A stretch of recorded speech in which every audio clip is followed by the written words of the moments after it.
Bismillahirrahmanirrahim.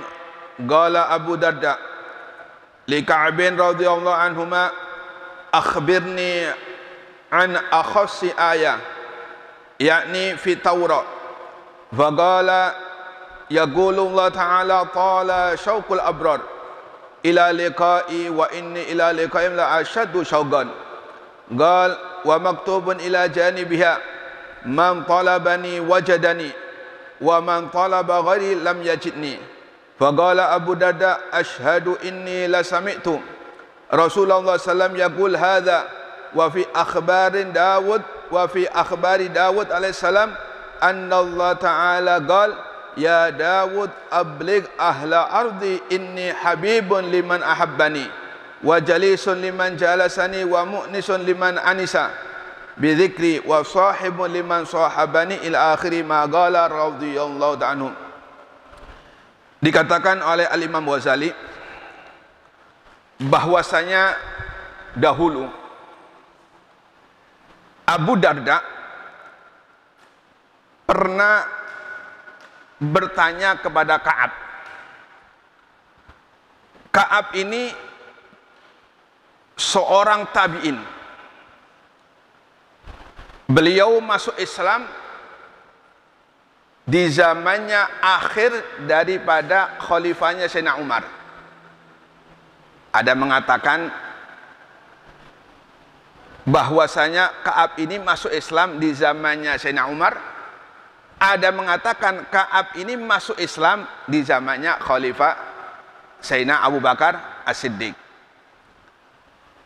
Ka'ab merupakan orang Yahudi.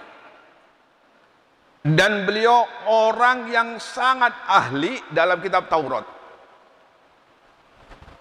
Paham betul tentang kitab Taurat karena diajari oleh abahnya. Dan abahnya memang ahli kitab. Sehingga keilmuannya dalam kitab Taurat, Ka'ab bin Akhbar ini tidak diragukan. Ka'ab bin Akhbar, beliau diangkat oleh orang-orang Yahudi sebagai rahib atau sebagai pendeta. Diangkat karena keilmuannya dalam memahami kitab Taurat. Kita ketahui orang Yahudi ini jarang sekali mereka yang masuk Islam. Kalaupun ada, itu orang-orang kelas bawahan, bukan kelas-kelas atas atau kabilah-kabilah besar. Seperti kabilah Qainuqa atau kabilah Quraidah. Ini kabilah-kabilah besar yang ada di kaum Yahudi. Jarang sekali mereka ini masuk Islam. Padahal mereka adalah orang-orang ahli kitab. Mereka tahu persis tentang sejarah Nabi Muhammad. Mereka tahu persis tentang kemuliaan Nabi Muhammad yang ada dalam kitab Taurat. Namun kenapa mereka tidak masuk Islam? Memang semuanya faktor hidayah. Dan yang menyebabkan mereka tidak masuk Islam karena fanatik, kesukuan yang menjadi penyebab mereka ini enggak mau beriman kepada Nabi Muhammad sallallahu alaihi wasallam. Makanya orang kesukuan atau orang fanatik terhadap kesukuan ini sangat jelek, berbahaya dan bisa menimbulkan satu sifat sombong. Suku lain tidak dianggap, kalau sukunya sendiri dianggap, berarti ini sudah sombong. Ini diakibatkan oleh fanatis kesukuan atau fanatik kesukuan. Sebagaimana kita ketahui, orang Yahudi mereka banyak sekali orang yang ahli kitab, yaitu kitab Taurat. Terbukti ketika tokoh Yahudi atau orang yang memang paham tentang kitab Taurat, sebelum kelahiran Nabi Muhammad, orang Madinah ini datang ke kota Mekah bertujuan untuk berdagang. Ketika di waktu malam kelahiran Nabi Muhammad SAW bintang Ahmad atau Najm Ahmad itu timbul. Di dalam kitab Taurat itu memang dijelaskan detik-detik kelahiran Nabi Muhammad SAW. Ketika orang Yahudi ini yang datang dari kota Madinah menuju kota Mekah untuk berdagang, di tengah-tengah malam melihat Najm Ahmad atau bintang Ahmad, maka langsung orang Yahudi ini memanggil orang-orang Mekah, ya ma'syar Quraisyin. Memang di Mekah itu terdapat Bani Quraisy paling banyak di kota Mekah, dan termasuk kabilah yang dimuliakan oleh orang Mekah itu Bani Quraisy. Orang Yahudi ini memanggil orang-orang Quraisy, ya ma'syar Quraisy, wahai orang-orang Quraisy, datanglah kemari. Dipanggil orang-orang Yahudi, wahai orang-orang Quraisy, datanglah kemari. Bingung orang Quraisy pada datangan, menemui panggilan orang Yahudi, seorang pedagang dari kota Madinah. Maka setelah kumpul orang-orang Quraisy ini di kota Mekah, orang Yahudi ini bertanya, hal fikum mauludun? Kata orang Yahudi, wahai orang-orang Quraisy, apakah malam hari ini ada seorang ibu yang melahirkan anak? Diperintahkan untuk mencari. Masuk ke kampung-kampung, diperintahkan orang Yahudi untuk mencari ibu yang melahirkan pada malam itu. Kenapa? Karena orang Yahudi tahu bahwasanya bintang Ahmad itu sudah muncul. Ketika bintang Ahmad sudah muncul, tanda-tanda malam itu Nabi Muhammad dilahirkan dari rahim ibunya. Maka setelah keliling mencari seorang ibu yang melahirkan, ditemukan ibu yang melahirkan malam hari itu seorang anak. Lapor kepada orang Yahudi. Orang Yahudi tokoh, orang ahli Taurat, orang-orang ahlul kitab. Ketika disampaikan kepada orang Yahudi, Yahudi ini langsung pengen memeriksa anak yang baru dilahirkan. Datanglah orang Yahudi ini ke ibu atau ke Sayyidatuna Aminah. Setelah dilihat bayi ini, orang-orang Yahudi langsung pingsan. Orang Yahudi pingsan. Setelah bangun dari pingsannya, celaka. Habis sudah kenabian dari Bani Israel. Kata orang-orang Yahudi, sifat hasud yang ditimbulkan karena kesukuan. Nah, ini sangat berbahaya sekali. Orang Yahudi atau Bani Israel memang terkenal menurunkan nabi-nabi yang paling banyak. Mulai dari Nabi Ishak. Nabi Ishak menurunkan Nabi Yakub. Dari Nabi Yakub inilah turun anak-anak yang di situ banyak sekali menjadi nabi dan rasul dari kalangan Bani Israel atau orang Yahudi. Di antara Nabi Isa dan Nabi Musa.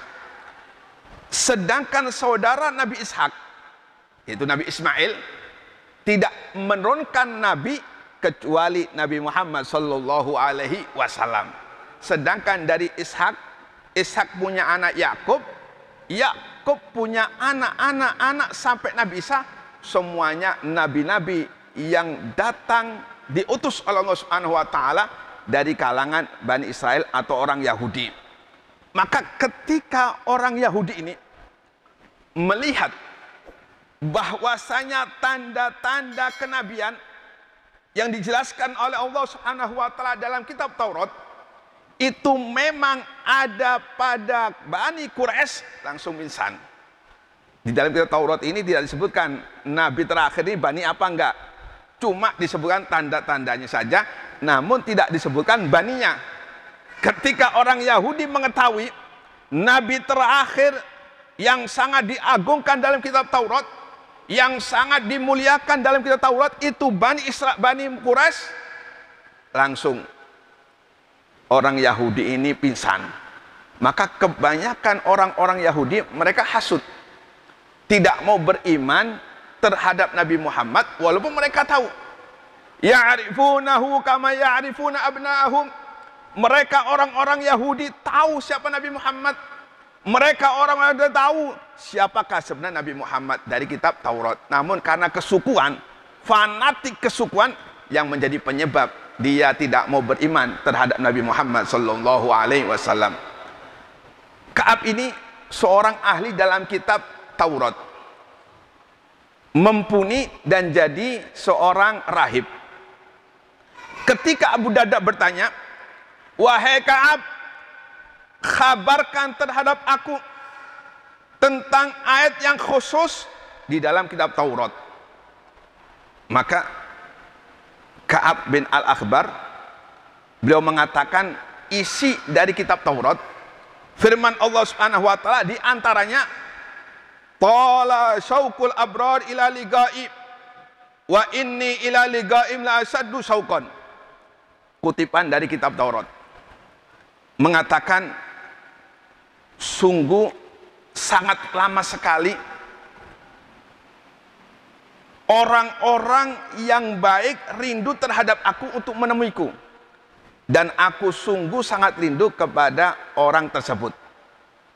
Jadi orang-orang yang baik, orang-orang yang memang mengikuti jejak-jejak Nabi Muhammad SAW, itu Allah timbulkan rasa rindu untuk ingin berjumpa dengan Allah Subhanahu wa taala. Sedangkan Allah lebih rindu sekali berjumpa dengannya. Maka ada satu hadis, kata Nabi, man ahabba liqa Allah, ahabba Allah liqa'ahu. Siapa yang senang berjumpa dengan Allah, maka Allah pun senang berjumpa dengannya. Wa man kariha liqa Allah, kariha Allah liqa'ahu. Barang siapa yang tidak suka berjumpa dengan Allah, maka Allah pun enggak suka berjumpa dengan orang tersebut. Hadis ini ditanya oleh Sayyidatuna Aisyah, wahai Nabi, ahwal maut, apakah yang dimaksud hadis engkau? Apakah yang engkau maksud adalah kematian? Naam wahai Aisyah, iya, yaitu kematian. Siapa yang senang berjumpa dengan Allah, maka Allah pun senang berjumpa dengannya. Siapa yang gak suka berjumpa dengan Allah, maka Allah pun gak suka berjumpa dengannya. Ini perihal masalah menyangkut kematian. Kemudian kata Sayyidah Aisyah, wahai Nabi, bukankah setiap kita ini benci terhadap kematian? Bukankah setiap kita nggak suka kematian? Siapa yang suka kematian? Dengan kematian kita berpisah dengan anak-anak kita. Dengan kematian kita berpisah dengan istri-istri kita. Kalau kita punya istri. Dengan kematian kita berpisah dengan anak-anak kita. Dengan kematian kita berpisah dengan harta benda kita. Tidak ada satupun dari seorang yang suka terhadap kematian. Ini sunnatullah. Cuma yang dimaksud dengan Nabi Muhammad SAW, oleh Nabi Muhammad, orang yang di detik-detik kematian, orang yang di detik sakaratul maut, rohnya diambil oleh Allah Subhanahu wa taala, disitulah Allah Subhanahu wa taala menampakkan kenikmatan-kenikmatan di surga. Ketika Allah menampakkan di detik-detik kematiannya kenikmatan-kenikmatan surga, otomatis dia suka sekali, senang sekali. Inilah sabda Nabi Muhammad, siapa yang senang berjumpa dengan aku, maka Allah pun akan senang berjumpa dengannya. Maka di detik-detik kematian rohnya diambil, dia dalam keadaan suka dan senang ingin bertemu dengan Allah Subhanahu wa taala. Maka enggak heran sering kita temukan orang-orang ketika wafatnya ada yang tersenyum. Sering kita temukan ketika orang-orang solihin mereka meninggal dalam keadaan mesem. Sebaliknya, orang yang tidak suka berjumpa dengan Allah, maka Allah pun gak suka berjumpa dengannya. Maksudnya, di detik-detik kematian, di detik-detik sakaratul maut, orang ini diperlihatkan oleh Allah Subhanahu wa taala tentang azab-azabnya, tentang siksa-siksanya diperlihatkan oleh Allah Subhanahu wa taala, sehingga dia tidak senang, tidak suka dengan apa yang diperlihatkan di detik-detik sakaratul maut, sehingga Allah pun gak suka berjumpa dengannya.